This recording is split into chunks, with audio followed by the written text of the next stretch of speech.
चलिए हम कर रहे हैं comprehensive course on world history and आज हमारा 20th लेक्चर है। एंड 20th लेक्चर होने का मतलब है इससे पहले lecture number 1, lecture number 2, lecture number 3 करते करते हमने टोटल 19 लेक्चर्स है वो कर लिए हैं। And we hope in 19 lecture के जो नोट्स हैं वो आपके वेल प्रिपेयर्ड होंगे और ये सारे के सारे लेक्चर्स आपके वेल रिवाइज भी जब होंगे। Yes sir. तो हम लोग क्या पढ़ रहे थे? हम पढ़ रहे थे वर्ल्ड वॉर 1 से लेकर के वर्ल्ड वॉर 2 के बीच में जो हमारे पास टाइमिंग है उस ड्यूरेशन में वर्ल्ड का ऑर्डर जो है आपके पास यहाँ पे किस तरीके से चेंज होता है। क्यों? क्योंकि देखो, वर्ल्ड वॉर 1 से पहले आपके पास एक अलग ग्रुपिंग चलती थी। हाँ सर, हमको तो याद नहीं है। बेटा अगर याद नहीं है तो वो अलायंसेस वाला सिस्टम वाला चैप्टर आप वापस देख लीजिए। आपको पता हो तो मैंने आपको बताया था कितने तरीके के अलायंसेस आपके पास यहाँ पे जो है वो बने थे। उन अलायंसेस के थ्रू ग्रुपिंग बनी थी और वहीं से हमको पता चलता है कि कैसे कौन सी कंट्री जो है वो किस कंट्री की फ्रेंड दोस्त जो है आपके पास यहाँ पे उनके बीच के रिलेशन आपके पास कैसे कैसे जो है हो रहे हैं। तो वो एक वर्ल्ड वॉर 1 से पहले आपके पास एक अलायंसेस सिस्टम चलता था।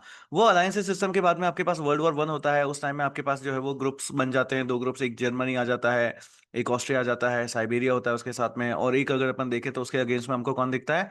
तो रशिया दिखता है, ब्रिटेन दिखता है, इटली दिखता है, फ्रांस दिखता है, ये सारी चीजें। अगर आप यहाँ पे देखो ना तो इटली जो है आपके पास पहले जर्मनी के साथ में था। कितने लोगों को ये बात याद है कि सर वर्ल्ड वॉर 1 से पहले इटली जो है वो ट्रिपल अलायंस के अंदर में जर्मनी के साथ में था आपके पास यहाँ पे।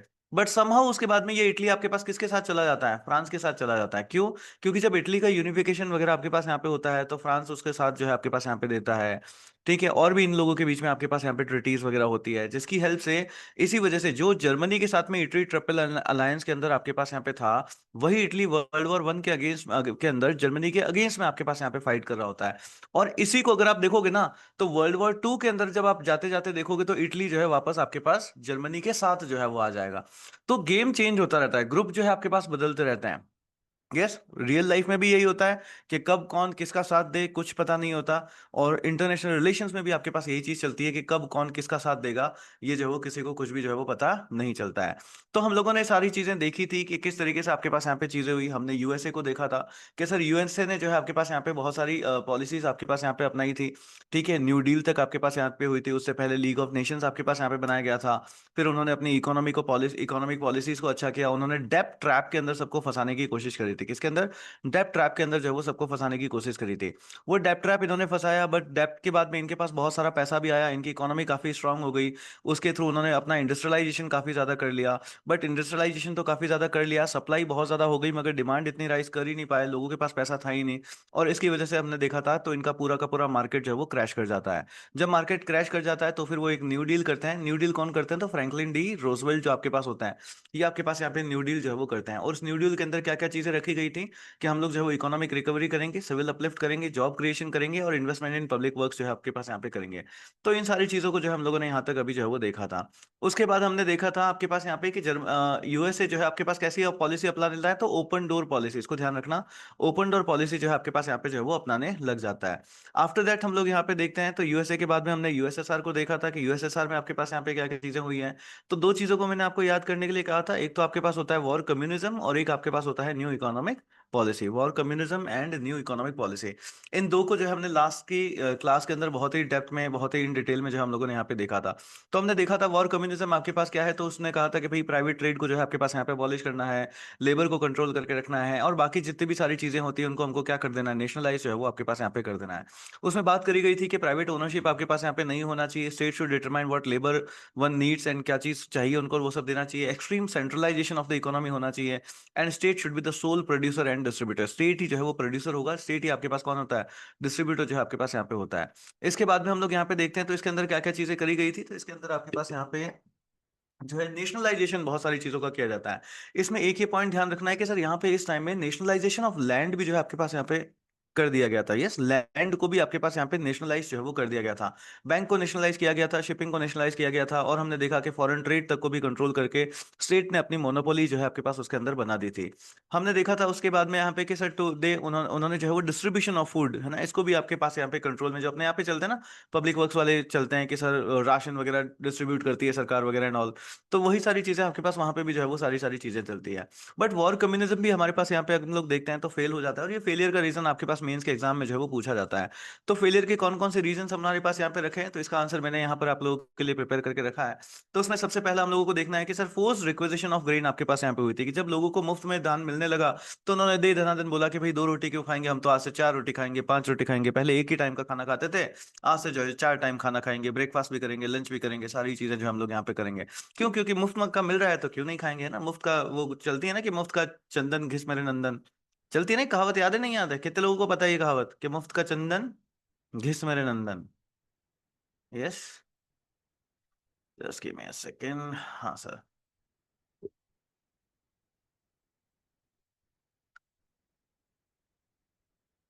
यस, तो ये चीज आपके पास यहाँ पे चलती है कि तो फोर्स रिक्वेजिशन ऑफ ग्रेन आपके पास यहाँ पे होने लग गया था। धीरे धीरे हमने देखा कि एग्रीकल्चर का जो आउटपुट था वो भी फेमाइन की वजह से आपके पास यहाँ पे कम आने लग गया। इंडस्ट्रियल प्रोडक्शन में भी डिक्लाइन हो जाता है, लेबर मिलिटराइजेशन आपके पास होने लग गया, ब्लैक मार्केट का राइज आपके पास हो जाता है, सोशल डिस्ट्रेस आपके पास आ जाता है, और धीरे धीरे करके इनकी इकोनॉमी आपके पास यहाँ पे कोलैप्स कर जाती है। जब इनकी इकोनॉमी कोलैप्स कर जाती है तो उसके बाद ये लोग कहते हैं कि चलो वॉर कम्युनिज्म जो है वो फेल हो चुका है, तो अब जो है हम लोग क्या करेंगे, अब जो है हमारे पास यहाँ पे न्यू इकोनॉमिक पॉलिसी जो है वो लेकर के आएंगे। इस न्यू इकोनॉमिक पॉलिसी के अंदर भी क्या किया गया था, तो एक ब्रीदिंग स्पेस, प्लीज ध्यान रखना ये एक टेक्निकल वर्ड है, इसको यूज करना है, कि इन्होंने कहा कि भाई हमको रशियन इकोनॉमी को क्या देना है, एक ब्रीदिंग स्पेस, है ना। यस, बसार आलम, करिश्मा, प्रिंस, तरंग, समझ आया क्या देना है? एक ब्रीदिंग स्पेस जो हम लोगों को यहाँ पे चाहिए। तो ब्रीदिंग स्पेस आपके पास यहाँ पे देने की बात करी जाती है, जिसके मेन फीचर्स आपके पास क्या क्या रहते हैं कि भाई प्राइवेट ओनरशिप रिस्टोर करी जाती है। यानी यानी पहले जो इन्होंने नेशनलाइजेशन नेशनलाइजेशन नेशनलाइजेशन किया था, अब वो वापस प्राइवेटाइजेशन की तरफ जो है आपके पास यहाँ पे चल रहा है। और हम लोग अगर देखें तो इकोनॉमी का साइकिल आपके पास ऐसे ही चलता है ना, कि पहले सर नेशनलाइज किया जाएगा, फिर वापस प्राइवेटाइज किया जाएगा, फिर वापस नेशनलाइज किया जाता है, फिर वापस प्राइवेटाइज किया जाता है। तो इसी तरीके से आपके पास यहाँ पे चीजें जो है वो चलती है। मनी इकोनॉमी रीइंट्रोड्यूस करी जाती है and peasants were allowed to own and cultivate land. पहले जो लैंड का नेशनलाइजेशन कर दिया गया था, अब उसी लैंड के लिए बोला गया कि नहीं नहीं, पीजेंट जो है वो इसको ओन भी कर सकते हैं, एंड देन इसको जो है वो अगर चाहे तो कल्टीवेट भी आपके पास यहाँ पे जो है वो कर सकते हैं। उसके बाद ये क्या कहते हैं जो आपके पास एक कंपैरिजन मैंने दे रखा है, इसको जो है आप लोग आराम से देख लीजिएगा। फॉर्मेशन ऑफ यूएसएसआर हम लोगों ने लास्ट क्लास के अंदर देखा था कि सर ये 4 यार मिल जाते हैं और जो है बैठ करके यूएसएसआर बना देते हैं, कि मिल जाए जब 4 यार तो क्या बात हो जाए, ऐसे करते हैं और ये फॉर्मेशन ऑफ यूएसएसआर कर देते हैं। तो ट्रिटी आपके पास इनकी होती है, जिसको बोलते हैं आपके पास यहाँ पे एक ट्रिटी के थ्रू बनता है। ब्रिटिश एम्पायर आपके ने 1924 के बाद में आपके पास यहाँ पे रिकवर भी, सॉरी रिकॉग्नाइज भी इसको आपके पास कर लेते हैं। एंड धीरे धीरे फिर हमने देखा कि सर ये जो है आपके पास यहाँ पे यूएसएसआर जो है एक्सपैंड भी हो जाता है। और जब एक्सपैंड होता है तो इसको रशिया है, यूक्रेन है, जॉर्जिया है, बेलारूस है, उज्बेकिस्तान है, आर्मेनिया है, अजरबैजान है, कजाकिस्तान है, किर्गिस्तान है, मोल्दोवा है, और ऐसे करके सारी कंट्रीज जो है इसको धीरे धीरे आपके पास यहाँ पे ज्वाइन कर लेती है। एंड देन यूएसएसआर का फॉर्मेशन जो है आपके पास यहाँ पे हो जाता है। हमेशा ध्यान रखना, यूएसएसआर का जो फॉर्मेशन आपके पास है उसको वर्ल्ड हिस्ट्री के अंदर पढ़ा जाता है, एंड यूएसएसआर का जो डिसइंटीग्रेशन है उसको भी पढ़ा जाता है। बट यूएसएसआर के डिसइंटीग्रेशन को हम लोगों ने आईआर के सब्जेक्ट के अंदर पढ़ लिया है, तो हम लोग उसको यहाँ पर जो है वो नहीं देखेंगे, क्योंकि सेम ही चीज को बार बार वापस देखने का कोई सेंस जो है आपके पास यहाँ पे है नहीं। नेक्स्ट कंट्री जिसके ऊपर हमको आज ध्यान देना है, इट इज जापान। तो यहाँ से जो है वापस स्टार्ट करते हैं और आगे समझते हैं कि हमारे पास किस तरीके से चीजें जो है वो चलती। So let's start with Japan. Next heading is Japan. कि सर जापान ने ना आपके पास यहाँ पे जो है वो क्या क्या चीजें आपके पास करी। तो जापान को ना लेकर के ध्यान रखना है कि एकमात्र अगर हम लोग यहाँ पे देखें मैप के अंदर, तो जापान आपके पास एकमात्र नॉन वेस्टर्न स्टेट था जिसका फुल पॉलिटिकल इंडिपेंडेंस आपके पास इस टाइम में रही है। जो एज ऑफ इंपीरियलिज्म चल रहा था उस टाइम में Japan was the only non western state. ठीक है, नॉन वेस्टर्न स्टेट। वेस्टर्न पता है ना, वेस्ट आपके पास ये अगर मैप है तो वेस्टर्न इधर है, बट जापान कहाँ पर है? यस, जैसा तो इस वजह से इसको क्या बोलते हैं, it was the only non western state. ये ओनली नॉन वेस्टर्न स्टेट है जिसके अंदर आपके पास यहाँ पे क्या है, यस, पॉलिटिकल इंडिपेंडेंस आपके पास यहाँ पे जो है वो रही है। इनके पास बहुत ही अच्छी नेवल पावर था, और जब नेवल पावर आपके पास होता है तो मन तो कर ही जाता है कि क्यों ना एक्सपैंड कर लिया जाए। यस, जब नेवल पावर आपके पास होगी तो मन कर ही जाएगा कि क्यों ना एक्सपैंड जो है वो कर लिया जाए। आज हम लोग नोट्स के थ्रू ही देखेंगे ना, तो फटाफट से साथ के साथ लिखते चलिएगा, जो जो चीजें मैं बोलूँ उनको लिखते चलिएगा, क्योंकि इतना ज्यादा बड़ा कुछ है नहीं। यस, तो इनके पास नेवल पावर होती है, तो नेवल पावर होती है तो इनका मन कर जाता है कि चलो हम लोग जो है वो एक एक्सपेंशनिस्ट पॉलिसी जो है आपके पास यहाँ पे अपना लेते हैं। अब देखो एक्सपेंशनिस्ट पॉलिसी में ये क्या करेंगे, ये भी ना यूएसए से सीखते हैं। क्या करते हैं, यूएसए से जो है ये भी सीखते हैं। यूएसए ने क्या किया था, यूएसए ने बेसिकली आपके पास ये चीज करी थी कि उन्होंने डॉलर डिप्लोमेसी अप्लाई थी।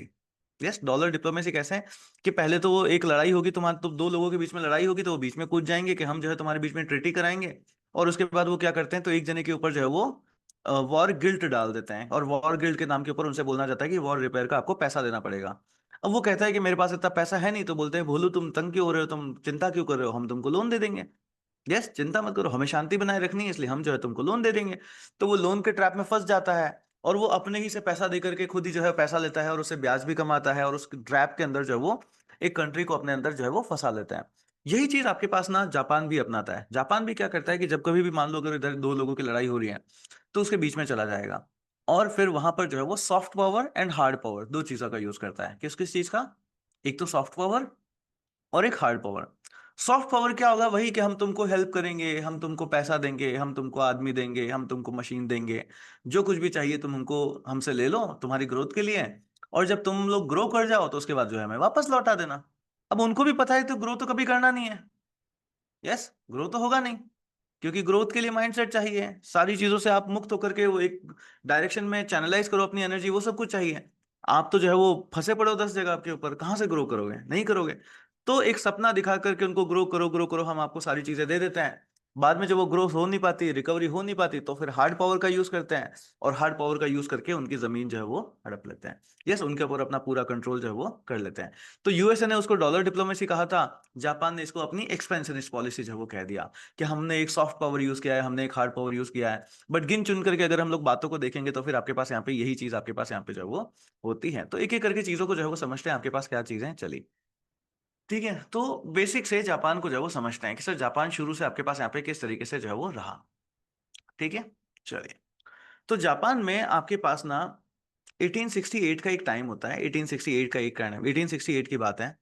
1868 के टाइम में आपके पास यहाँ पे मेइजी रीस्टोरेशन होता है। क्या बोलते हैं इसको? मेइजी रीस्टोरेशन आपके पास यहाँ पे होता है। अब देखो मेइजी रीस्टोरेशन क्या होगा, अब मान लो आपको नहीं भी पता ना, तो भी हम इसको समझ सकते हैं। अगर आपने हिस्ट्री अभी तक जितनी आप लोगों ने हिस्ट्री पढ़ लिया है, उसके अकॉर्डिंगली अगर आप जस्ट इस टाइमलाइन को देख लो, जस्ट इस टाइम को देख लो, 1868 का टाइम है, मेइजी रीस्टोरेशन क्या हुआ होगा? रीस्टोरेशन से मेरे को पता चल रहा है कि सर कोप हुआ है, तख्ता पलटी हुई है, इतना तो समझ में आ रहा है ना, कि भाई कोप हुआ है, तख्ता पलटी हुई है। तख्ता पलटी किसकी होगी आपके पास? क्या राजा को हटा करके राजा बनेगा? नहीं सर। 1868 का टाइम है, इस टाइम में हमको पता है कि फ्यूडलिज्म आपके पास राइज पे था। यस, सॉरी, फॉल के ऊपर था, फ्यूडलिज्म का फॉल आ रहा था आपके पास यहाँ पे। तो इस टाइम में यहां पर भी क्या हुआ था? तो यहां पर भी आपके पास पहले फ्यूडल लॉर्ड्स का आपके पास यहाँ पे पूरी की पूरी वो कहते हैं ना कि शासन जो है वो चलता है, और इन फ्यूडल लॉर्ड्स की तख्ता पलटी होती है, और वापस से जो यहाँ के का जो राजा जो राजा आपके पास यहाँ पे थे, उनके हाथ में वापस आपके पास यहाँ पे सत्ता जो है वो चली जाती है। तो मेइजी रिस्टोरेशन आपके पास यहाँ पे होता है 1868 में। और 1868 में जब मेइजी रिस्टोरेशन हो जाता है, यहाँ के किंगडम के हाथ में जो है इनकी पूरी पावर आपके पास आ जाती है। उसके बाद धीरे धीरे जापान जो है वो क्या करने लगता है, तो जापान जो है धीरे धीरे आपके पास यहाँ पे मॉडर्नाइज जो है वो आपके पास यहाँ पे करने लग जाता है। तो जापान में मॉडर्नाइजेशन होता है, जापान में इंडस्ट्रियलाइजेशन होता है, एजुकेशन का आपके पास यहाँ पे ग्रोथ होता है। एंड धीरे धीरे हम लोग यहाँ पे देख लें तो वर्ल्ड वॉर 1 जो है आपके पास यहाँ पे हो जाता है। वर्ल्ड वॉर 1 जब यहाँ पर आपके पास हुआ, तो जापान ने कॉलोनीज के अंदर जो है अपना थोड़ा सा कंट्रोल वगैरह जो है वहां पर आपके पास यहाँ पे ले लिया था। बाकी जगहों के ऊपर तो जो है वो इतना नहीं देखा। बट जब वर्ल्ड वॉर 1 के बाद में हम लोग यहाँ पे देखें, अब टिल द टाइम जब तक वर्ल्ड वॉर 1 वगैरह हुआ, तब तक जापान ने भी अपनी नेवी वगैरह को स्ट्रॉन्ग कर लिया। तो उसके बाद वो जापान ने वर्ल्ड वॉर 1 के बाद में दो चीजों का यूज किया, एक सॉफ्ट पावर जिसको हम लोग बोलते हैं, और एक hard power. Yes, soft power के थ्रू तो क्या किया कि भाई हम आपको इकोनॉमिक एड देंगे,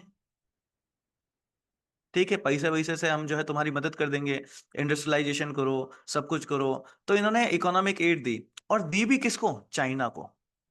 चाइना की हालत उस टाइम थोड़ी सी खराब थी, तो चाइना को जो है ये अपने पास यहाँ पे इकोनॉमिक एड जो है वो देते हैं। तो चाइना को देते हैं, साउथ ईस्ट एशियन कंट्रीज जो होती है आपके पास यहाँ पे, साउथ ईस्ट एशियन कंट्रीज, इनको भी जो है यहाँ पर आपके पास यहाँ पे इकोनॉमिक एड जो है आपके पास यहाँ पे देते हैं। जैसे यूएसए ने डॉलर डिप्लोमेसी अपनाई थी, वही चीज यहाँ पर भी जो है वो करते हैं।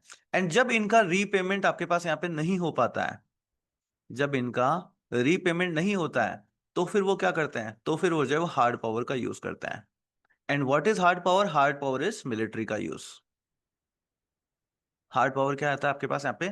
मिलिट्री का यूज जो है आपके पास यहाँ पे हो जाता है। तो अब देखो यही चीज इन्होंने जो है वो करी थी आपके पास, किसके साथ करी थी? तो चाइना के साथ जो है इन्होंने आपके पास यहाँ पे ये चीज करी थी। चाइना के पास यहाँ पे क्या था कि 1920s का टाइम था आपके पास यहाँ पे, 1920s के अंदर चाइना के अंदर नेशनलाइजेशन जो है आपके पास चरम सीमा के ऊपर था। नेशनलाइजेशन जो है आपके पास यहाँ पे चरम सीमा के ऊपर जो है आपके पास यहाँ पे जो है वो होता है।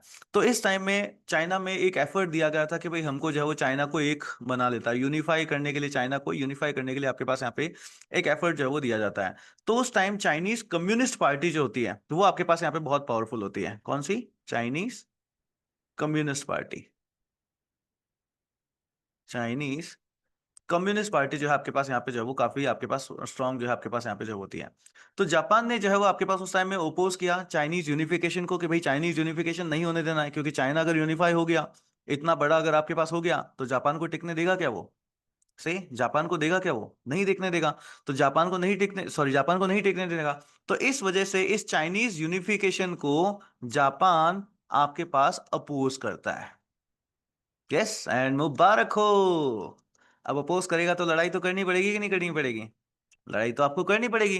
तो यहीं पे आपके पास एग्रेशन हो जाता है, और इस एग्रेशन के चलते चाइना ने 1937 सॉरी जापान ने 1937 के अंदर चाइना में इन्वेड कर लिया। यस, चाइना के अंदर आपके पास यहाँ पे इन्वेड जो है आपके पास यहाँ पे कर लेता है। क्लियर? यहां तक समझ आया आप सभी को? यस, समझ आई सारी बात? क्या चीज हुई आपके पास कि सर चाइना है, चाइना के अंदर हम 1920s की बात करें तो उस टाइम में चाइनीज नेशनलिज्म आपके पास यहाँ पे चल रहा था। चाइना को यूनिफाई करने की बात आपके पास यहाँ पे करी जाती है। चाइनीज कम्युनिस्ट पार्टी होती है जो उस टाइम में बहुत ज्यादा पावरफुल होती है। जापान जो है वो इस चाइनीज यूनिफिकेशन को जो है आपके पास यहाँ पे ओपोज करता है। क्यों? क्योंकि अगर वो एक स्ट्रांग हो गया तो फिर वो जापान के लिए आपके पास यहाँ पे खतरा जो है वो होगा। इसलिए जापान ने एग्रेशन लिया और चाइना को जो है आपके पास यहाँ पे इन्वेड जो है वो कर देता है। क्लियर यहाँ तक? Yes, clear. चलो सर, गुड वन। तो 1937 के लगभग की बात है। अब इससे पहले अगर मैं 1931 की बात करूं तो इन्होंने जो मंचूरिया करके आपके पास यहाँ पे रीजन था उसको जो है वो ऑक्यूपाई कर लिया था। मंचूरिया करके जो आपके पास रीजन होता है उसको जो है वो ऑक्यूपाई कर लेते हैं। 1936 के अंदर हम लोग देखें तो एक एंटी कॉमिनेंट पैक्ट आपके पास बनता है। एंटी कॉमिटर्न पैक्ट जो है आपके पास यहाँ पे जो है वो बनता है। इस पैक्ट का यही मतलब होता है, ये उसके बैकग्राउंड है ना, इसके बैकग्राउंड में 1937 में जो इन्वेड किया था उसके बैकग्राउंड में। तो एंटी कॉमिंटर्न आपके पास पैक्ट बनता है। इसका होता है कि भाई हम जो है ना कम्युनिज्म को यहाँ पे नहीं करने देंगे। So it was aimed to stop communism. ठीक है, कम्युनिज्म में कोई स्टेप करने के लिए आपके पास यहाँ पे जो है वो होता है। अब देखो, अगर जापान कम्युनिज्म को स्टॉप कर रहा है तो ये जर्मनी से इसकी दोस्ती का संकेत नहीं दे रहा है? से जर्मनी से इसकी दोस्ती का संकेत नहीं दे रहा है? दे रहा है कि नहीं दे रहा? तो यहीं से हम लोग देखते हैं कि जब एंटी कम्युनिज्म आपके पास यहाँ पे होता है तो एंटी कम्युनिज्म से वो कहते हैं ना कि हम दोनों का एम क्या है, एक है एंटी कम्युनिज्म। तो जो भी एंटी कम्युनिज्म वाले होते हैं वो सारे एक हो जाते हैं। अब एंटी कम्युनिज्म कौन कौन थे? कम्युनिज्म कहाँ था? रशिया में। तो रशिया के जितने भी दोस्त हैं वो तो सारे क्या चाहेंगे? कम्युनिज्म करना है। और इनके जो अगेंस्ट थे वो सारे चाहेंगे एंटी कम्युनिज्म करना है। तो इनके अगेंस्ट कौन थे? जर्मनी था, इटली था। तो अब ऐसे करके जर्मनी हो जाएगा, इटली हो जाएगा, जापान हो जाएगा, और ये तीनों मिलकर के क्या बना लेंगे? कौन सी पावर बन जाएगी? Excess power. जो कि वर्ल्ड वॉर 2 में आपके पास एक ग्रुप दिखेगा, एक्सेस पावर। क्लियर यहां तक? यस, एक्सेस पावर कैसे बना? कैसे? जर्मनी तो है ही है। अभी इटली कैसे आया वापस जर्मनी के हाथ में, इसको भी वापस देखते हैं। अभी इटली का भी रोल देखेंगे कि सर इटली कैसे पहले जर्मनी के साथ था, फिर वापस जर्मनी के अगेंस्ट हो गया, फिर वापस जर्मनी के साथ कैसे आया, अभी हम उसको भी देखेंगे जब इटली वाला पार्ट देखेंगे। बट जापान का रोल समझ में आया कि क्या है? कि सर जापान चुपचाप वहां पे बैठा था। जब उसने देखा कि सब लोग कमजोर हो रहे हैं, कोई है तो हमने, और उसने राइज कर लिया है, तो उसने एक्सपैंड करना स्टार्ट किया। यस, एक्सपैंड किया। एक्सपैंड कैसे किया? Soft power and hard power के थ्रू। तो वो लोन देता था, ठीक है, और दूसरी हेल्प देता था। जब रिकवरी नहीं होती थी तो फिर मिलिट्री का यूज आपके पास यहाँ पे करता था। ये चीज उसने किसके साथ करी? चाइना के साथ में आपके पास यहाँ पे जो है वो चीजें करी है। क्लियर? उसके बाद धीरे धीरे उसने एंटी कम्युनिज्म की वेव चलाई, और एंटी कम्युनिज्म के अंदर वो हुआ, इस वजह से वो जर्मनी एंड इटली के साथ में आपके पास यहाँ पे हो जाता है। Done. So this is how Japan will lead to world war 2। और यहाँ पे ही आपके पास क्या बन जाता है? एक्सिस पावर जो है आपके पास यहाँ पे बन जाती है। एक्सिस पावर्स जो है आपके पास यहाँ पे जो है वो बन जाती है। सो अगर हम जापान को देखें तो जापान क्या है? जापान को कि sir it is a non western state which maintain full political independence during the age of imperialism. Greatest naval power जो है आपके पास यहाँ पे थी, और इस वजह से ये क्या करना चाहते हैं, इस वजह से ये आपके पास यहाँ पे एक्सपेंशनिस्ट पॉलिसी को जो है वो अपनाना चाहते हैं। अब एक्सपेंशन करने के लिए इन्होंने क्या क्या किया, तो एक्सपेंशन करने के लिए इन्होंने जो है वो दो चीजों का यूज किया। एक तो आपके पास सॉफ्ट पावर का यूज किया और एक आपके पास हार्ड पावर का यूज किया। सॉफ्ट पावर क्या है, डॉलर डिप्लोमेसी की तरह ही जो है आपके पास यहाँ पे जो है वो होती है। क्लियर, डॉलर डिप्लोमेसी की तरह ही जो आपको यहाँ पे देखने को मिलती है। तो लोन वगैरह देने का, हेल्प करने का, ये सारी चीजें। उसके बाद क्या कहते हैं, तो चाइना के अंदर जो है इनकी सॉफ्ट पावर का फेलियर हो जाता है। जब चाइना के अंदर फेलियर हो जाएगा तो इन्वेड कर देंगे 1937 के अंदर चाइना में। और उससे पहले अगर हम लोग यहाँ के देखें कि वर्ल्ड वॉर सेकंड से पहले और क्या क्या इनके एग्रेशन हुए, तो 1931 के अंदर इन्होंने मंचूरिया को ऑक्यूपाई कर लिया। एंड वहां पर जो है एक पपेट गवर्नमेंट जो है वो आपके पास यहाँ पे बिठा देते हैं। 1936 के अंदर देखें तो एंटी कमिंटर्न पैक्ट आपके पास यहाँ पे साइन किया जाता है विद नाजी जर्मनी। एंड इसका एम क्या था, इसका एम आपके पास होता है कि भाई हमको कम्युनिज्म को जो है वो किसी भी हद के ऊपर किसी भी तरीके से जो है वो साम दाम दंड भेद चाहे कुछ भी यूज करो, मगर कम्युनिज्म को जो है हमको यहाँ पे स्टॉप करना है। और जब कम्युनिज्म को स्टॉप करने की बात आई, तभी जर्मनी, जापान एंड इटली, इन दोनों की तीनों की दोस्ती हो जाती है। और यहीं से आपके पास एक्सेस पावर का जो है वो फॉर्मेशन हो जाता है। क्लियर, यहीं से आपके पास एक्सेस पावर का फॉर्मुलेशन जो हो जाता है। इकोनॉमिक मोटिव अगर हम लोग देखें बिहाइंड एक्सपेंशन, तो ऑब्वियसली जब भी हम कहीं पे भी एक्सपैंड करेंगे तो आपको ऑयल मिल जाएगा, कोल मिल जाएगा, आयरन मिल जाएगा एंड फूड मिल जाएगा। यस, अगर हम लोग देखें तो हैविली डिपेंडेंट ऑन इम्पोर्ट्स है, वो पहले इम्पोर्ट्स के ऊपर बहुत ज्यादा डिपेंडेंट था। जब इसको आप एक्वायर ही कर लोगे तो वो डिपेंडेंसी भी आपके यहाँ पास जो है यहाँ पे खत्म हो जाती है। सो अगर मैं समराइज करूँ तो आपके पास क्या क्या चीजें हैं कि जापान का मॉडर्नाइजेशन है एंड बिकेम एक्सपेंशन। पहले तो वो मॉडर्नाइज हुआ। मॉडर्नाइज कैसे हुआ, जब वहां पर आपके पास कोप होता है। जब क्या होता है आपके पास, कोप। एंड वो कोप को आपके पास यहाँ पे क्या बोलते हैं, मेइजी रिस्टोरेशन, ये नाम ध्यान रखना। Meiji restoration. मेइजी रिस्टोरेशन के अंदर क्या था कि पहले यहाँ पे जो फ्यूडलिज्म चलता था, उस फ्यूडलिज्म से हट करके वापस पावर किसके अंदर आ जाती है, यहाँ के किंग्स के अंदर आ जाती है। यस, तो यहाँ के एम्परर के बीच में बाद में वापस जो है पावर आपके पास आ जाती है। तो इकोनॉमिक एड फर्स्ट की इन्होंने पॉलिसी अपनाई। उसके बाद मंचूरिया को इन्वेड किया, चाइना को इन्वेड किया, आपके पास यहाँ पे जर्मनी और इटली के साथ अलाइंड हो गए आपके पास। फिर इकोनॉमिक नीड्स थी वो सारी इनकी हुई, और बाद अल्टीमेटली वर्ल्ड वॉर सेकंड के अंदर आपके पास ये आ जाते हैं। चलिए सर, तो ये आपके पास होता है मेइजी रिस्टोरेशन। मेइजी रिस्टोरेशन क्या चीज है ये, मेइजी रिस्टोरेशन आपके पास एक पॉलिटिकल कॉप होता है 1868 से लेकर के 1912 तक, of rapid modernisation and westernisation in Japan, that ended the feudal rule of the Tokugawa shogunate and restore the power of the emperor. तो ये यहाँ के कोप की कहानी जो है आपके पास यहाँ पे, वहां की तख्ता पलटी की कहानी जो है आपके पास यहाँ पे होती है। क्लियर। अब ना आपके पास यहाँ पे मेंस के अंदर क्वेश्चन आता है that why Japan shifted from democracy to military fascism during the inter war period 1919 से लेकर 1930 तक, and how that shaped its foreign policy. ये आपके पास एक मेंस में क्वेश्चन आता है।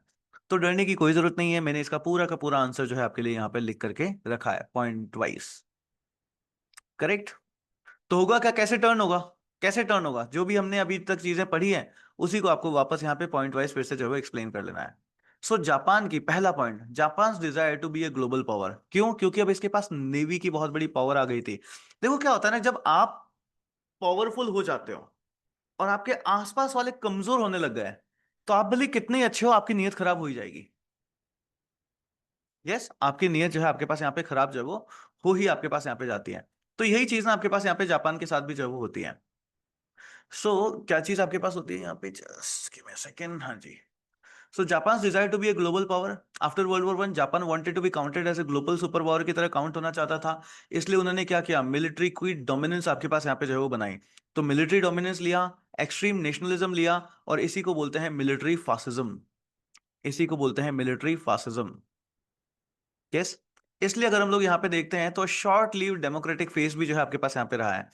इन 1920s Japan briefly experimented liberal democracy, थोड़ी टाइम के लिए इन्होंने यहाँ पे आपके पास यहाँ पे किया था।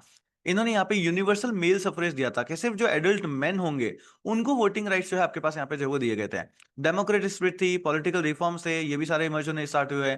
बट ये ना ज्यादा दिन तक आपके पास यहाँ पे जो है वो चल नहीं पाता है। शॉर्ट लिव्ड जो है हम लोग यहाँ पे देखते हैं तो आपके पास होता है। तो डेमोक्रेसी फेल क्यों हो गई? क्योंकि इंडस्ट्रियलाइजेशन आपके पास यहाँ पे हुआ, वो भी कैसा? Without social reforms. कि सर आपने इंडस्ट्रियलाइजेशन तो किया, मॉडर्नाइजेशन आपने यहाँ पे किया, बट सोशल रिफॉर्म्स के ऊपर ना आपने बात जो है यहाँ पे आपने ध्यान ही नहीं दिया। जब सोशल रिफॉर्म्स के ऊपर ध्यान नहीं दिया तो सोशल टेंशन आने लगी, एंड सोशल टेंशन आने लगी तो रेडिकल्स आपके पास लोग आएंगे, कंजर्वेटिव लोग आएंगे, इन लोगों में लड़ाइयाँ होगी, और लड़ाइयाँ होगी तो फिर डेमोक्रेसी क्या हो जाएगा सर? डेमोक्रेसी नीचे जो है आपके पास यहाँ पे आ जाती है। इस वजह से यहाँ पे क्या होता है? डेमोक्रेसी आपके पास फेल हो जाती है। सो डेमोक्रेसी फेल होने का रीजन समझ में आया? What is the reason? Simple, कि सर आप डेमोक्रेसी लेकर के आए, आपने मॉडर्नाइजेशन किया, आपने इंडस्ट्रियलाइजेशन किया, बट आपने सोशल रिफॉर्म्स के ऊपर ध्यान नहीं दिया।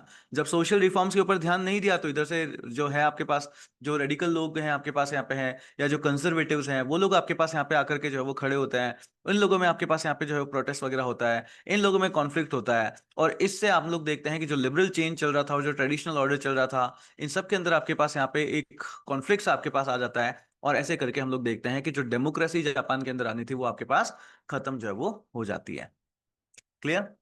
तो इस तरीके से आपके पास यहाँ पे डेमोक्रेसी जो आनी थी वो आपके पास नहीं होती।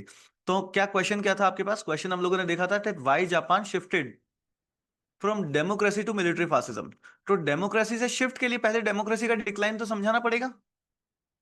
समझा दिया हमने कि डेमोक्रेसी का डिक्लाइन कैसे हुआ। यस। अब मिलिट्री फासिज्म की तरफ कैसे जाते हैं उसको समझते हैं। तो राइज ऑफ रिप्रेशन आपके पास यहाँ पे होने लगा। जब बहुत ज्यादा रिवोल्ट होने लगा तो रिप्रेस तो करना पड़ेगा आपके पास यहाँ पे। So conservatives and rightist pushed through anti radical laws. Laws कौन कौन से थे? फ्री स्पीच को रेस्ट्रिक्ट कर दिया गया आपके पास, suppress communist and workers movement थे उनको सप्रेस कर दिया गया, and liberal and radical voices थी उनको भी आपके पास यहाँ पे क्रश जो है वो बिल्कुल ही कर दिया जाता था, कि अगर किसी ने आवाज भी उठाई तो उसको जो है जस्ट आपके पास यहाँ पे दबा दिया जाता था। सो इंस्टीड ऑफ डेमोक्रेसी अगर हम यहाँ पे देखें तो नेशनलिज्म, एम्पर ये एम्परर वर्शिप एंड शाउनिज्म जो आपके पास यहाँ पे था, इन सबको आपके पास यहाँ पे प्रमोट जो है वो किया जाने लगा। और ये सब किसकी कैरेक्टरिस्टिक्स होती है? मिलिट्री फासिज्म की। यस, मिलिट्री फासिज्म की। तो धीरे धीरे हम लोग देखते हैं कि मिलिट्री ने आपके पास यहाँ पे टेक ओवर जो है वो कर लेती है।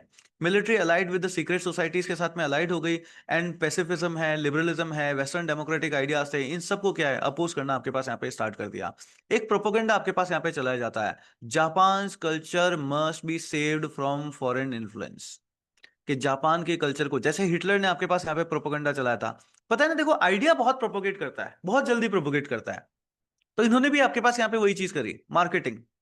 करेक्ट, आइडिया को प्रमोट किया, प्रोपोगेंडा चलाया कि हमको जापान के कल्चर को क्या करना है, जापान के कल्चर को जो है हमको सेव करना है, जापान के कल्चर को फॉरेन इन्फ्लुएंस से हमको सेव करना है। And the state was reorganised to serve the army and the emperor. Totalitarianism आपके पास यहाँ पे आ जाता है, पूरा का पूरा कंट्रोल स्टेट जो है अपने हाथ में, जो है वो एम्परर जो है वो अपने हाथ में ले लेते हैं आपके पास यहाँ पे। So all the political parties were dissolve, सारी पॉलिटिकल पार्टीज को आपके पास यहाँ पे डिसॉल्व कर दिया गया था, एंड उसको एक सिंगल पार्टी सिस्टम से जो है वो रिप्लेस कर दिया गया आपके पास यहाँ पे। एंड स्टेट ने टोटलिटेरियन वैल्यूज जो आपके पास होती है, जैसे कि जर्मनी के अंदर आपके पास थी, इटली के अंदर आपके पास थी, उन सभी को जो है आपके पास यहाँ पे यहाँ पे जो है वो अपना लिया। सो मतलब इटली भी एक जैसा चल रहा है अब, जर्मनी भी अब एक जैसा चल रहा है, और जापान भी जो है आपके पास यहाँ पे एक तरीके से जो है वो चलने लग गया।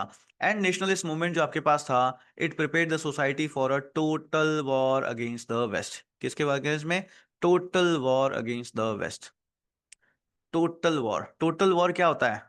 14 पॉइंट समझने से पहले टोटल वॉर बताया था ना मैंने। यस, तो वही चीज टोटल वॉर करने के अगेंस्ट में आपके पास यहाँ पे जो है वो नेशनलिस्ट मूवमेंट जो है आपके पास प्रिपेयर कर लिया जाता है। अब इसका फॉरेन पॉलिसी के ऊपर क्या इंपैक्ट आएगा? तो since the military control politics को, जो मिलिट्री आपके पास यहाँ पे कंट्रोल कर रही है, so Japan foreign policy became aggressive and expansionist. तो पॉइंट वाइज पॉइंट पूरा आंसर मिल गया ना, कैसा डेमोक्रेसी कैसे आई, फिर कैसे गिरी, और फिर कैसे आपके पास यहाँ पे मिलिट्री का आपके पास यहाँ पे जो है वो ओवरऑल ऑल टेक ओवर हुआ, एंड देन कैसे एग्रेसिव एंड एक्सपेंशनिस्ट पॉलिसी की तरफ आपके पास यहाँ पे हम लोग चले जाते हैं। तो क्या था क्वेश्चन हमारे पास? यस, क्वेश्चन आपके पास था, why the Japan shifted from democracy to military fascism. हो गया इसका आंसर कंप्लीट? यस। तो ये सारे पॉइंट्स जो है हमको इसके आंसर में जो है वो समझा देने होते हैं। ये मैंने इसकी समरी भी लिख रखी है कि सर 1920s के अंदर आपके पास डेमोक्रेसी थी, लिबरल रिफॉर्म्स आपके पास हुए, मगर धीरे धीरे हम लोग देखते हैं तो टेंशन्स आपके पास बढ़ने लग जाती है, नेशनलिज्म का राइज होता है, एम्परर वर्शिप आपके पास यहाँ पे स्टार्ट होती है, मिलिट्री फासिज्म आपके पास चलता है, पॉलिटिकल पार्टीज को अबॉलिश कर दिया गया था, वन पार्टी बना दी गई थी, एंड फिर मिलिट्री कंट्रोल पूरा का पूरा हो जाता है, एग्रेसिव एक्सपेंशनिस्ट पॉलिसी आपके पास आ जाती है, एंड फिर धीरे धीरे हम वर्ल्ड वॉर सेकंड की तरफ जो है वो चले जाते हैं यहाँ पे। डन। तो ये चीज भी आपके पास यहाँ पे होती है। Next is India. ये मेरा इंडिया, ये मेरा इंडिया। यस। अब हम देखते हैं इंडिया में कि 1914 से लेकर के 1939 के बीच में सर मर्जी रिस्टोरेशन समझ नहीं आया। सतविंदर कौर, आपको क्या है, जब पहले के लेक्चर्स आप देखोगे ना, तब आपको पता चलेगा कि पहले क्या है, फ्यूडलिज्म करके एक सिस्टम चलता था उस टाइम में, है ना, 1800 और उस टाइम में पूरा। तो वो फ्यूडलिज्म सिस्टम में क्या होता था कि जो पैसे वाले लोग थे वो सब कुछ कंट्रोल करके रखते थे, ठीक है, और एम्परर के हाथ में ना कुछ खास पावर होती नहीं थी। तो यही कोप जब जापान में जब इसका रिस्टोर हुआ ना, इसको उल्टा किया गया वापस कि भाई फ्यूडल लॉर्ड से सारी पावर ले ली, और अब जो किंग था वहां का के जो एम्परर थे वो उन्होंने पूरा कंट्रोल अपने हाथ में ले लिया। ये जो तख्ता पलटी हुई, इसको वहां पे उन्होंने नाम दिया मेजी रिस्टोरेशन। क्लियर? यस। इसको बोलते हैं मेजी रिस्टोरेशन। पुराने लेक्चर्स देखो ताकि आपको पूरा याद रहे, है ना। पुराने फर्स्ट सेकंड जो भी हैं लेक्चर्स हैं, अभी तक 14 लेक्चर्स हैं वो यूट्यूब के ऊपर जा चुके हैं, और बाकी 5 लेक्चर्स है वो जाने हैं, वो भी कल चले जाएंगे। मैं कल का ही बोल रहा हूँ डायरेक्टली, है ना। तो कल जो है आपके वो भी सारे चल जाएंगे। 20th लेक्चर आज अपना हो ही रहा है। 5-6 लेक्चर्स अभी और बचे हैं इस सब्जेक्ट के, बट सारे समझ में आएंगे ना। आगे वाले सारे वर्ल्ड वॉर सेकंड वगैरह बहुत इंटरेस्टिंग है, कोल्ड वॉर पढ़ेंगे, वर्ल्ड वॉर सेकंड पढ़ेंगे, सब कुछ ही वेरी इंटरेस्टिंग। डन। चलिए, तो अब पढ़ते हैं ये मेरा इंडिया, ये मेरा इंडिया। तो देखो ना, इंडिया में हमारे पास यहाँ पे क्या क्या चीजें जो है वो हुई है। यस। वर्ल्ड वॉर 1 से लेकर के वर्ल्ड वॉर 2 के बीच में अगर हम लोग देखें, तो इंडिया में जो है आपके पास यहाँ पे क्या क्या चीजें जो है वो आपके पास यहाँ पे होती है, इसको जो है वो समझते हैं। देखो इंडिया में क्या क्या हुआ। अगर आप लोगों ने वर्ल्ड मॉडर्न हिस्ट्री का सब्जेक्ट पढ़ रखा है, तो हमको कहाँ से कहाँ तक जाना है सर? हमको 1914 से लेकर के 1939 तक जो है वो जाना है। अब इस बीच में कौन कौन से कांड हो गए? 1914 से पहले अगर हम लोग देखें तो सर कांग्रेस वांग्रेस जो है सब कुछ आई गई थी 1885 में ना, उस टाइम में आपके पास, है ना, आपके पास आई गए थे एक्सट्रीमिस्ट, आपके पास आ गए थे, ठीक है, लाल बाल पाल वगैरह सब कुछ आपके पास हो गया था, ठीक है। 1905 में अगर हम लोग यहाँ पे देख लें तो फिर आपके पास 1905 में क्या हो गया था से, कौन बन गया था, क्या चीज हुआ था 1905 में? से लिखिए जल्दी से, 1905 में क्या हुआ था?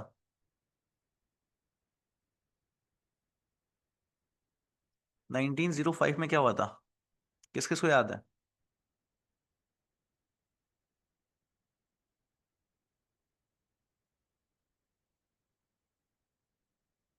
Bengal partition, good one. तो बंगाल पार्टीशन भी हो जाता है, एक्सट्रीमिस्ट भी आपके पास यहाँ पे आ जाते हैं, एंड फिर हम देखते हैं तो 1914 का टाइम आता है। सर 1914 के टाइम में मजा है ही नहीं, मजा तो है 1915 के बाद में। क्यों? क्योंकि 1915 में कौन आ जाते हैं? 1915 में कौन आ जाते हैं? गांधी जी। यस। तो यहां से फिर आपके पास मजा आना स्टार्ट होता है, यहां से फिर आपके पास यहाँ पे मजा आना स्टार्ट होता है। अब मैं ना देखो ना आपको इस टाइम लाइन को शॉर्ट में बताता हूँ, बहुत ही शॉर्ट में। शॉर्ट में गांधी जी ने क्या किया था? सबसे पहले आकर के तो गांधी जी ने यह समझाया था कि हम अंग्रेजों के गुलाम हैं कैसे, कि इन्होंने हमको बाय लॉ, है ना, हमको अपना गुलाम बना रखा है, हम इनकी कॉलोनी बन चुके हैं, ये गांधी जी ने हमको बताया था। एंड गांधी जी ने हमको बताया था कि हमको जो है वो इनसे आजादी कैसे मिलेगी, पहला पॉइंट। सेकेंड पॉइंट, अब गांधी जी का ये सोचना होता है कि हम वर्ल्ड वॉर 1 में ब्रिटिश गवर्नमेंट का साथ दें ना दें, वो सॉरी वर्ल्ड वॉर 2 में, ठीक है, साथ देंगे तो क्या पता ये लोग जो है हमको आजादी जल्दी दे देंगे, ये सारी भी चीजें चलेगी हमारे पास, क्योंकि बाय लॉ लेना है। तो कि भाई जो भी नए नए रूल्स वहां से बन करके आएंगे, जैसे आपके पास जो भी एक्ट्स वगैरह बन करके आते हैं, तो वो हमारे फेवर में जो है आपके पास यहाँ पे ज्यादा होंगे, ठीक है, हमारे लोगों को रिप्रेजेंटेशन मिलेगा, है ना, वो please sir please sir please sir वाली बात। तो मैंने मॉडर्न हिस्ट्री में जैसे समझा ना कि वो सब कांग्रेस वाले बोलते हैं ना, एक कांग्रेस का एक विंग ऐसे ही चलता है, प्लीज सर ये चीज कर दो सर, प्लीज सर, है ना, सर बजट में थोड़ा सा हमको भी बोलने का हिस्सा दो सर, प्लीज सर। तो ये वाली चीज आपके पास यहाँ पे जो वो चलती है, तो एक ये चलता है। और एक तरफ हम लोग देखते हैं तो इंडिया में एक विंग वो भी खड़ा होता है जो कहता है कि इनको मारो काटो और भगाओ सालों को थप्पड़ मार के, है ना, ये भी चीज आपके पास यहाँ पे चलती है। तो ये सारे आपके पास सारे कौन कौन से इवेंट्स चलते हैं, किस तरीके से आपके पास इंडिया में पूरा चला। वैसे मॉडर्न हिस्ट्री के अंदर हमने बहुत इन डेप्थ में पढ़ा है, कम से कम भी 10 से 15 लेक्चर्स होंगे जो हम इस पूरे टाइम स्केल को जो है वो पूरा का पूरा वहां पे देख रहे हैं एक एक चीजों को। इन डेप्थ में। HSRA भी आपके पास यहाँ पे जो है वो बन जाता है, भगत सिंह में वो सारी चीजें भी आपके पास, साइमन कमीशन, बहुत सारी चीजें जो है इस टाइम में आपके पास यहाँ पे होती है। उन सारी चीजों को जो हम लोग यहाँ पे देखते हैं। तो टाइमलाइन समझ आ गया ना कौन सा होगा, महात्मा गांधी के आने के बाद वाला टाइमलाइन। तो चोरा चोरी वगैरह सब कुछ जैसा है ना, हमको यहाँ पे देखने को जो है वो मिलेगा। क्लियर, समझते हैं। तो क्या क्या चीजें हमारे पास यहाँ पे जो वो होती है, इनको समझते हैं कैसा।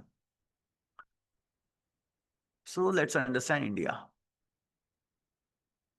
कि सर इंडिया में आपके पास यहाँ पे जो है वो क्या क्या चीजें हुई।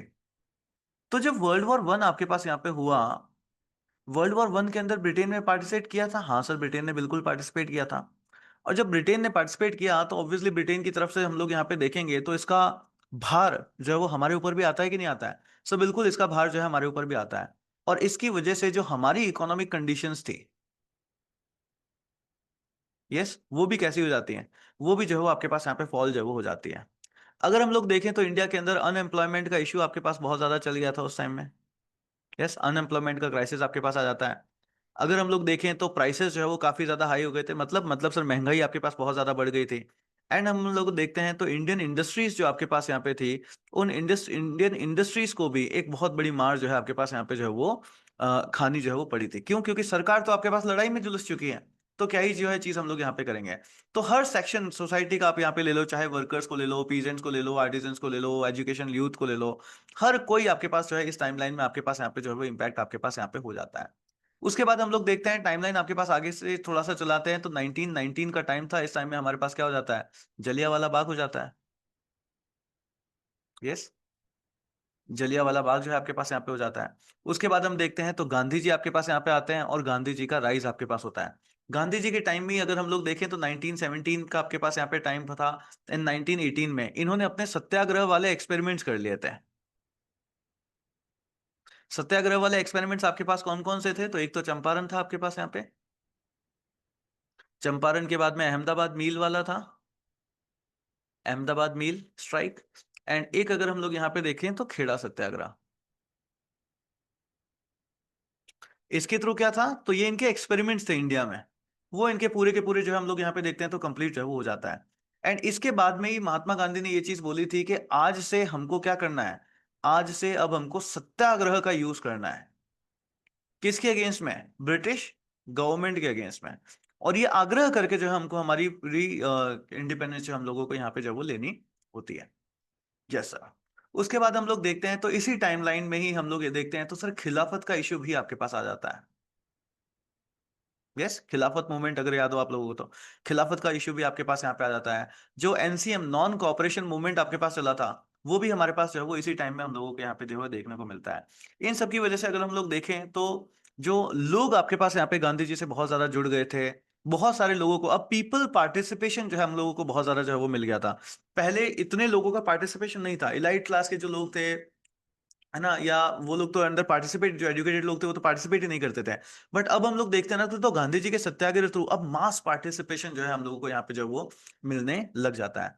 धीरे धीरे हम लोग यहाँ पे देखते हैं तो नए नए रिवॉल्यूशनरी आइडियाज भी हमारे पास यहाँ पे आते हैं। हमने देखा था कि भाई 1925 के अंदर आपके पास यहाँ पे कम्युनिस्ट पार्टी भी बन जाती है इंडिया में, कम्युनिस्ट पार्टी भी बन जाती है आपके पास यहाँ पे। HSRA का भी जो है आपके पास यहाँ पे गठन जो है आप लोग देखते हैं तो वो आपके पास हो जाती है। HSRA का फुल फॉर्म किस किस को याद है? Hindustan socialist Republic association.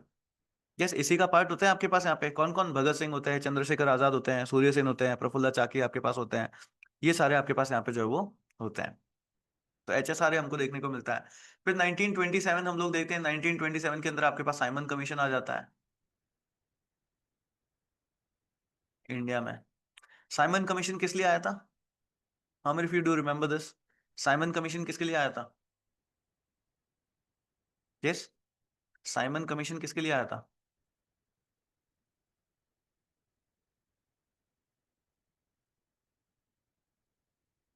से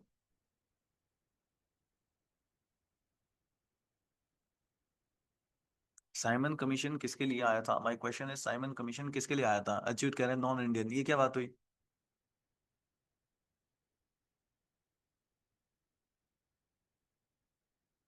साइमन कमीशन आया किसके लिए था? भैया मॉडर्न हिस्ट्री नहीं पढ़ रहे हो क्या? पढ़ चुके हैं हम लोग यहाँ पे। जो लोग भी नए आए हैं उनको रिकॉर्डेड देख के कवर करना है उसको। To review the act of 1919। और प्रॉब्लम्स क्या थी इसके साथ? All whites, no Indian, yes, constitutional reform, yes, कोई भी इंडियन जो है आपके पास इसमें नहीं था। कोई भी इंडियन जो है आपके पास इसके अंदर जो है वो नहीं होता है। तो ये चीज आपके पास यहाँ पे जो है वो चल जाती है। तो साइमन कमीशन आपके पास आ जाता है, इट वाज ऑल वाइट, और इसमें कोई भी इंडियन जो है हमारे पास यहाँ पे जो है वो नहीं होता है। इस वजह से इसका अपोजिशन हो जाता है। बहुत सारे लोग अपोज कर देते हैं इसको, मुस्लिम लीग भी अपोज करती है, कांग्रेस भी अपोज करती है, हिंदू महासभा वाले होते हैं, वो लोग भी आपके पास यहाँ पे जो है वो इम्पोज कर देते हैं। फिर हम लोग देखते हैं तो आपके पास यहाँ पे पूर्ण स्वराज की मांग करी गई थी। पूर्ण स्वराज की हमको क्या चाहिए? पूर्ण स्वराज चाहिए। एंड धीरे धीरे हम लोग देखते हैं तो सिविल डिसोबीडियंस मूवमेंट, सीडीएम की तरफ हम लोग चले गए थे। Civil disobedient movement, yes. तो पहले हम लोगों को पता चला ना कैसे, देखो कांग्रेस आई थी, फिर आपके पास हुआ था नॉन कॉपरेशन, ध्यान रखना है, non cooperation. And non cooperation के बाद में क्या होता है? सीडीएम, सिविल डिसोबीडियंट मूवमेंट आपके पास हो जाता है। सिविल डिसोबीडियंस मूवमेंट आपके पास यहाँ पे जो है वो हो जाता है। सिविल डिसोबीडियंस मूवमेंट के टाइम में ही आपके पास क्या होती है? डांडी मार्च करते हैं गांधी जी, यस। नमक लेने के लिए चले जाते हैं ना, जैसा। तो इस तरीके से हम लोग देखते हैं तो नेशनलाइजेशन हर सेक्शन में हमारे पास यहाँ पे जो है वो आ जाता है। एंड धीरे धीरे जो है हम लोग भी कैसे हो जाते हैं? आजाद जो है आपके पास यहाँ पे हो जाता है। बट 1947 में आजाद होता है। बट 1939 तक की हमारे पास ये सारी की सारी कहानी हमको इंडिया में भी जो है वो देखने को मिलती है। ये सब कुछ, इतना सब कुछ हमारे पास यहाँ पे इंडिया में भी चलता है। तो वर्ल्ड वॉर सेकंड के अंदर हमारे को क्या था? यही था कि भाई क्या पता ब्रिटिश गवर्नमेंट ये जो एक्ट्स ला रही है इसके थ्रू जो है हमारा जो है वो थोड़ा सा साथ दे दे, हमारे लोगों को रिप्रेजेंटेशन मिल जाए, या क्या पता जब सरकार जो है वो जीत जाएगी, मान लो ब्रिटेन जो है वो जीत जाता है, तो उसके बाद हमको जो है वो आजादी दे देंगे, यस। इसलिए फिर हाँ कर देते हैं कि चलो ठीक है हम भी जो है वो लड़ लेते हैं, करेक्ट। तो ये सारी चीजें आपके पास यहाँ पे इंडिया के साथ जो है वो होती है। चलो, अब कोई ये मत सोचना कि सर मैंने तो लिखा ही नहीं, कोई बात नहीं, मैंने तुम्हारे लिए सब कुछ लिख रखा है। So during the world war one आपके पास क्या होता? The allies Britain, France and US जो आपके पास होते हैं, they promise democracy and self determination after the war. कि जब लड़ाई आपके पास यहाँ पे खत्म हो जाएगी हम आपको डेमोक्रेसी भी देंगे एंड हम आपको सेल्फ डिटर्मिनेशन भी जो है वो हम लोग देंगे। इंडिया को भी लगा कि वाह सरकार कितनी अच्छी है, लड़ाई के बाद हमको जो है वो क्या देगी, हमका मिलेगी आजादी। मगर उनके साथ क्या हुआ? उनके साथ हुआ सो कॉल्ड धोखा, यस। कछु ना मिला उन्हें, कुछ नहीं मिला। So Indians hope these promises would mean political reforms and more rights, कि हमको पॉलिटिकल रिफॉर्म्स मिलेंगे और उसके बाद में ज्यादा ज्यादा हमको जो है और भी ज्यादा हक जो है वो मिलेंगे। But instead Britain focus on dividing the colonies and defeated the powers.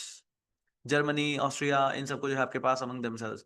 तो रिजल्ट क्या हुआ? India felt cheated. इंडिया को लगा कि हमारी पीठ पे फिर से जो हुआ एक बार छुरा जो है वो घोंप दिया गया है, और हमारे साथ क्या हुआ है? हमारे साथ हुआ है धोखा, यस है। तो इंडियंस के साथ हो गया धोखा उस टाइम में। इन सभी की वजह से देखें तो इंडिया में के अंदर इकोनॉमिक क्राइसिस भी आपके पास आया था, अनएम्प्लॉयमेंट आ गया, prices of the goods skyrocketed, and Indian industry suffered and wanted protectionist policies हमको यहाँ पे चाहिए थी। बट क्या मिली? क्या नहीं सर, कहाँ मिली थी? नहीं मिलती। अब देखो मॉडर्न हिस्ट्री में अगर आपको याद हो तो जब भी मैंने आपको कांग्रेस की डिमांड्स पढ़ाई है कि कांग्रेस अब सरकार से क्या क्या डिमांड कर रही है, तो ये देखोगे ना, आप देखोगे कांग्रेस की डिमांड में यही चीज चाहिए कि भाई हमारे गुड्स को जो है प्रमोट करो, है ना, हमारे हमारा जो है वो चीजों के ऊपर टैक्स जो है वो कम करो। याद आ रहा है नहीं आ रहा? मॉडर्न हिस्ट्री के अंदर हमने सारा लिखा है, क्यों? क्योंकि गवर्नमेंट को चाहिए था हमारे कि भाई हमको प्रोटेक्शनिस्ट पॉलिसीज हमको चाहिए अब, जो हमारी इंडस्ट्रीज को जो है वो क्या करे, सेफ गार्ड जो है वो करे। इसका इम्पैक्ट वर्कर्स के ऊपर पड़ता है, पीजेंट, आर्टिसन, एजुकेटेड यूथ, सबके ऊपर ही जो है हम लोग देखते हैं हमारे पास यहाँ पे जो है वो पड़ता है। फिर हम लोग देखा तो आपके पास यहाँ पे रॉलेट एक्ट आया। रॉलेट एक्ट के अगेंस्ट में हमारे पास यहाँ पे जलियांवाला बाग जो है वो हो जाता है। तो इंस्टीड ऑफ रिफॉर्म्स ब्रिटेन ने क्या किया? रॉलेट एक्ट आपके पास यहाँ पे पास कर दिया। और रॉलेट एक्ट के अंदर क्या क्या बोला जाता है? क्या मैंने आपको नारा बताया था उस टाइम में? यस, कि ना कोई, किस किस को याद है क्या बताया था मैंने उस टाइम में? यस, डायलॉग याद नहीं? क्या क्या बताया था मैंने मॉडर्न हिस्ट्री में? यार रिवाइज नहीं कर रहे हो क्या आप लोग? भैया मॉडर्न हिस्ट्री का कोर्स हो चुका है, जो लोग भी नए हैं उनको करना है रिकॉर्डेड देख करके, ये ध्यान रखिएगा। यस, रॉलेट एक्ट में क्या होता है? नापेशी और सीधे सजा मिलेगी, सीधे सजा, yes. So allowed imprisonment without trial, suspension, habeas corpus वगैरह सब कुछ सस्पेंड कर दिए गए थे आपके पास यहाँ पे। पीसफुल प्रोटेस्ट अमृतसर में आपके पास होता है, जहां पे हम लोग देखते हैं तो आगे जाकर के जलियांवाला बाग मैसाकर हो जाता है आपके पास यहाँ पे। एंड इंडिया को एक बहुत बड़ा झटका जो है वो देखने को आपके पास यहाँ पे मिल जाता है। फिर गांधी जी आ जाते हैं। गांधी जी खैर इससे पहले ही आ गए थे, 1915 में आपके पास आ जाते हैं। एंड उन्होंने अपने सत्याग्रह के थ्रू एक्सपेरिमेंट कर लिए थे। कौन कौन से सत्याग्रह? चंपारण कर दिया, अहमदाबाद मिल स्ट्राइक कर दिया, एंड खेड़ा सत्याग्रह जो है आपके पास यहाँ पे कर दिया। एंड उसके बाद बोला कि आज से हम सत्याग्रह को एक टूल की तरह जो है वो यूज में लेंगे। किसके लिए? आजादी की लड़ाई के लिए। फिर आपके पास खिलाफत हो जाता है, नॉन कॉपरेशन मूवमेंट हो जाता है, खिलाफत इश्यू आपके पास यहाँ पे आता है। हमने इसको बहुत डेप्थ में, हिस्ट्री जितने भी लोग पढ़ते हैं ना उनको खिलाफत का इश्यू ही समझ में नहीं आता।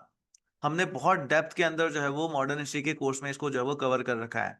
तो जो लोग भी नए हैं, जिन्होंने मॉडर्न हिस्ट्री, जिनको हिस्ट्री से डर लगता है ना कि सर हमको हिस्ट्री समझ ही नहीं आती, वो एक बार जाकर के कोर्स करो, ताकि तुम्हें समझ में आएगा पूरा कि क्या क्या चीजें आपके पास यहाँ पे जो है वो हुई है। तो खिलाफत इश्यू होता है, जलियांवाला बाग मसाकर है आपके पास, स्वराज की डिमांड आपके पास यहाँ पे जो है वो रख दी जाती है। फिर गांधी जी ने नॉन कॉपरेशन मूवमेंट आपके पास यहाँ पे लॉन्च कर दिया था, मगर फिर चोरा चोरी हो जाता है, तो गांधी जी कहते हैं हम हमारा मूवमेंट जो है वो वापस ले लेते हैं। करेक्ट? क्यों? क्यों? क्योंकि गांधी जी ने क्या कहा था कि अभी जो है हमारी मासेस, हमारी जो जनता है अभी रेडी ही नहीं है, रेडी ही नहीं है एक बड़े मूवमेंट के लिए। क्लियर? जैसा, सो मासेस अक्रॉस इंडिया को पॉलिटिसाइज किया गया, रिमूव किया गया fear of the British authority, and made freedom a mass movement.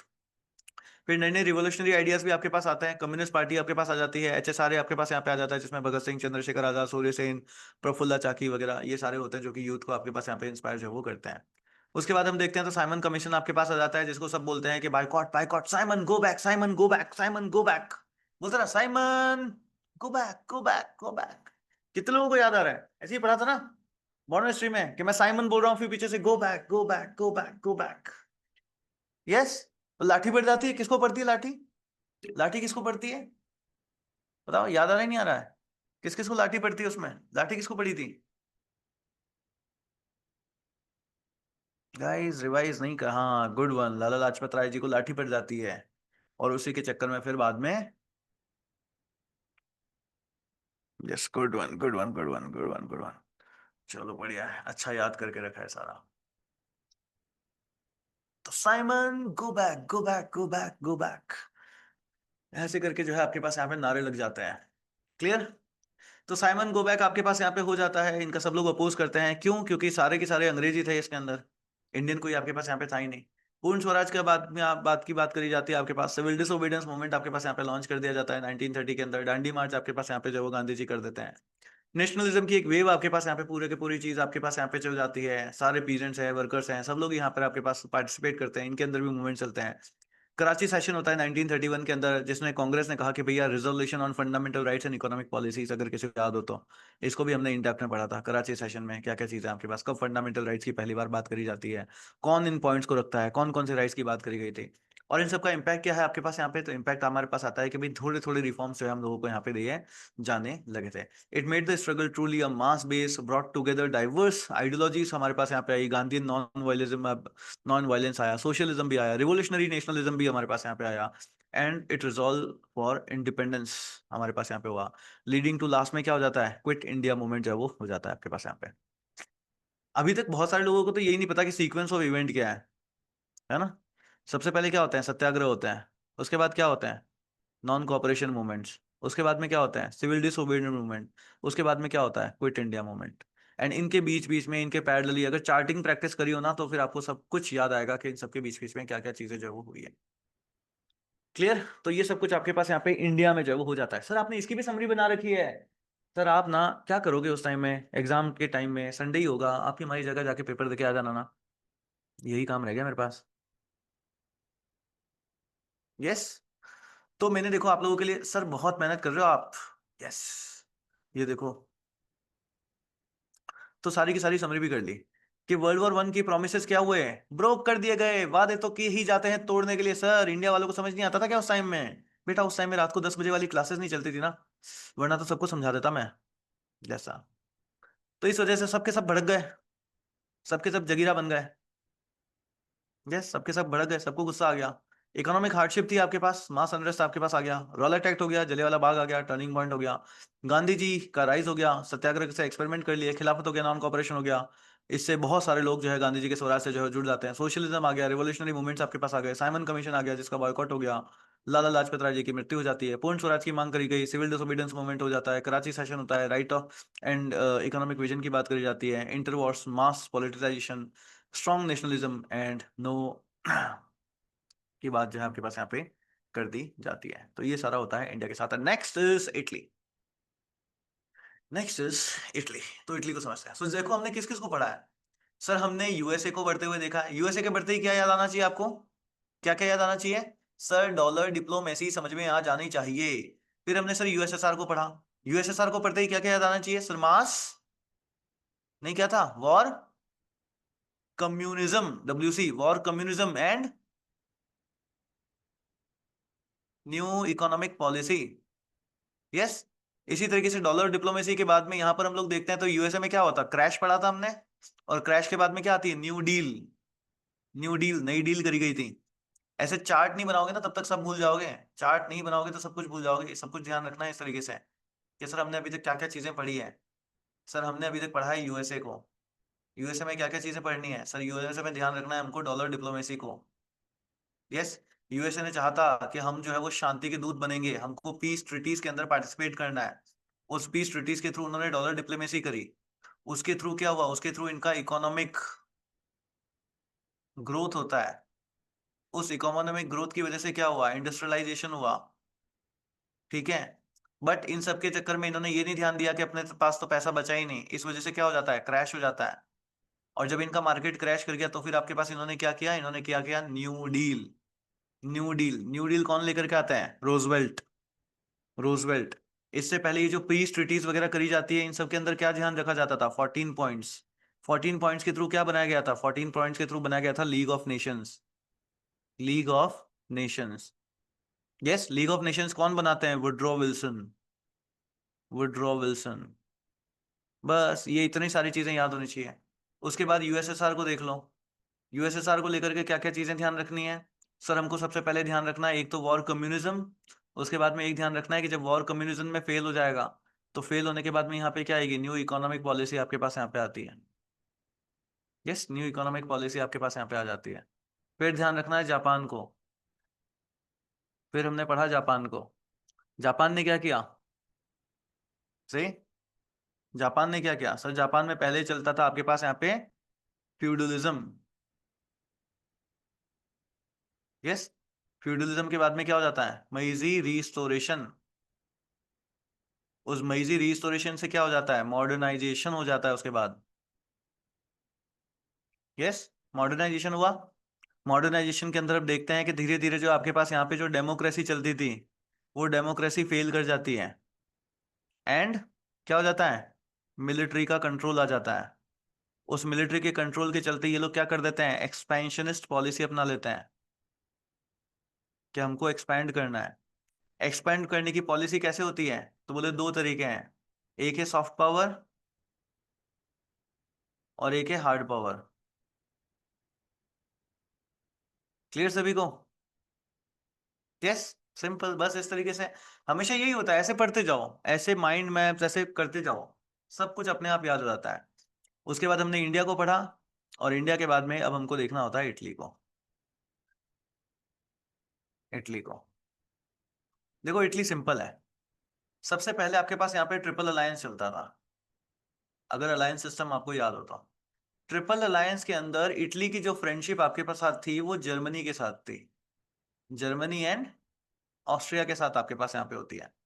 But हमने देखा उसके बाद आपके पास यहाँ पे अलग अलग चीजें आपके पास हो जाती है। धीरे धीरे जब इटली का यूनिफिकेशन हुआ उस टाइम में फ्रांस ने इसको काफी ज्यादा आपके पास, हमने अगर आपको लेक्चर्स याद हो तो, साथ दिया होता है। इस वजह से ये ट्रिपल अलायंस ब्रेक होता है और इटली की फ्रेंडशिप आपके पास किसके साथ हो जाती है? फ्रांस के साथ जो है आपके पास यहाँ पे हो जाती है। अब देखो, वर्ल्ड वॉर 1 जब आपके पास हुआ था, वर्ल्ड वॉर 1 से पहले ना जब इटली को बहुत सारे वादे किए गए थे कि जब वर्ल्ड वॉर 1 खत्म होगा तो हम ना टेरिटरीज बांटेंगे आपस में। उसमें आपको बहुत सारा लैंड वगैरह जो है ना, बहुत सारे, कि भाई जो जो भी आपकी डिमांड होगी वो सारे एरिया हम आपको जो है वो दे देंगे। तो फिर जब वर्ल्ड वॉर 1 खत्म हुआ तो इटली ने बोला कि लाओ, दो हमको हमारी टेरिटरीज वगैरह दो वापस। तो बोला कौन सी टेरिटरी? बोले तुमने वादा किया था ना। बोले पगले, वो गाना नहीं सुना क्या? वादे तो किए ही जाते हैं तोड़ने के लिए बांगड़ू। यस सर, इनसे ये वादे तोड़ दिए जाते हैं। और इटली को भी क्या मिलता है सर? इटली को भी मिलता है धोखा। इटली को भी मिलता है धोखा। यस। तो जब धोखा खाता है तो दोस्त वापस किसके पास जाता है सर? सुबह का भूला उसके बाद हमेशा शाम को वापस घर आता है। यस और नो? इटली वापस जाएगा रोता बिलखता हुआ जर्मनी के पास में। और उस तरीके से उसके बाद जर्मनी से उससे वापस दोस्ती हो जाती है। और उसके बाद दोनों मिलकर के क्या करेंगे? वर्ल्ड वॉर 2 जो है वो कर जाता है। क्लियर? तो ये चीज आपके पास इटली की इतनी सी कहानी है, वैसे सिंपल नोट्स के थ्रू आ जाओ देख लेते हैं। इटली में देखो आपके पास यहाँ पे क्या था, आपके पास यहाँ पे तो at the start of the world war 1 आपके पास क्या हुआ था? तो इटली जो है वो, मैं ना इसके स्टार्ट से पहले ट्रिपल अलायंस का पार्ट था। ट्रिपल अलायंस में कौन कौन थे आपके पास? जर्मनी था, ऑस्ट्रिया हंगरी था। ये हमने पहले में जब अलायंस सिस्टम वाला पढ़ा था उसमें मैंने आपको बता दिया था ये सारा। उसके बाद धीरे धीरे हम लोग यहाँ पे देखते हैं तो इटली ने जो है वो ब्रिटेन है, फ्रांस है, लेटर यूएस है, इन सबको ज्वाइन कर लिया था। क्यों? क्योंकि इन्होंने कहा था कि जब हम लड़ाई जीत जाएंगे ना तो हम आपको टेरिटोरियल गेन्स देंगे, है ना। ये साउथ ट्रेवल वाला जो रीजन है, ये सारे रीजन हम जो है आपको यहाँ पे जो है वो दे देंगे। ट्रीटी ऑफ लंदन में इस तरीके की बातें हुई थी। बट हाउ एवर बाद में क्या हुआ? बाद में हुआ है धोखा इनके साथ। क्या हो गया? धोखा जो है इनके साथ यहाँ पे हो गया। तो इटली को धोखा हो गया and it would led to a mutilated victory जो है आपके पास यहाँ पे हो जाता है। इटली को लगता है धोखा, तो उसके बाद वो क्या करेगा? वापस चला जाएगा जर्मनी के पास में। जर्मनी के साथ भी क्या हुआ? तो देखो, इटली के साथ भी धोखा हुआ एंड ट्रिटी ऑफ वर्सलिस के थ्रू जर्मनी के साथ भी धोखा हुआ। जर्मनी के साथ भी धोखा हुआ। तो एक के साथ धोखा, दो के साथ धोखा, तो दोनों पूछते हैं, बोलो तुम्हारे साथ धोखा किसने किया? बोले फ्रांस वालों ने, ब्रिटेन वालों ने, यूएसए वालों ने। बोले ठीक है, आज से हम दोनों दोस्त हैं, ये हमारे दुश्मन है। तो ये चीज हो जाती है। जर्मनी के साथ क्या क्या हुआ था? तो लॉस टेरिटरी, इनकी टेरिटरी आपके पास चली जाती है। रिपेरेशन आपके पास यहाँ पे देना पड़ा था, डिसआर्ममेंट करना पड़ जाता है। एंड वॉर गिल्ट भी जो है आपके पास यहाँ पे जो है वो देना पड़ जाता है। इटली के साथ तो क्या हुआ?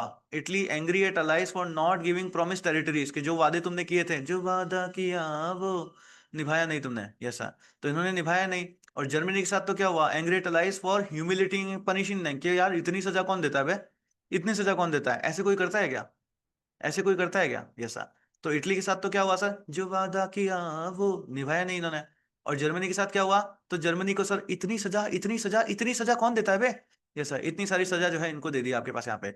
इस वजह से both the Nations had a shared sense of injustice, के हमारे साथ धोखा हुआ है, हमारे साथ अन्याय हुआ है। अन्याय? अरे सालो, तुम लोगों ने लड़ाई करी है, कहाँ से अन्याय तुम्हारा? Yes sir.